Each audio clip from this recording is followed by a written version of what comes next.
ঢাকা ইসলামী ছাত্র সেনার সাবেক সভাপতি আমাদের রইসুদ্দিন ভাইয়ের হত্যার বিচারের দাবিতে আজকের মানববন্ধনে উপস্থিত হবিগঞ্জের সুন্নি জনতার সবাইকে আসসালামু আলাইকুম।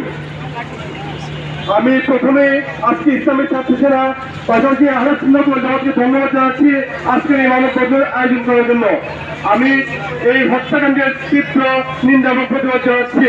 আমরা লক্ষ্য করেছি বিভিন্ন ভিডিও ফুটেজে এই হত্যাকাণ্ডের সাথে পুলিশ প্রশাসন জড়িত।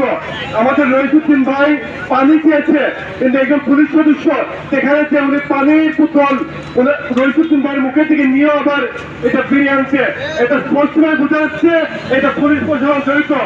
আমি প্রশাসনকে অনুরোধ করবো এবং পরবর্তী সরকারকে অনুরোধ করবো যেই এই হত্যাকাণ্ডের সাথে জড়িত তাদেরকে খুঁজে বের করে অবিলম্বে গ্রেপ্তার করুন।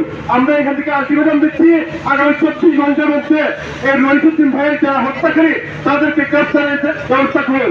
অন্যথায় আমাদের আগামীগণ যে কর্মসূচি হাতিবেন আমরা সেই কর্মসূচি বাস্তবায়ন করে আমরা মাঠে করবো। তাই আমি সরকারকে অনুরোধ করছি অবিলম্বে আপনারা এই রইসুদ্দিন ভাইয়ের হত্যাকারীকে গ্রেপ্তার করুন এবং গ্রেপ্তারকে বিচারের আওতায় এনে বিচার করুন। এই বলে আমি আমার বক্তব্য শেষ করছি। ধন্যবাদ সবাইকে। আসসালামু আলাইকুম।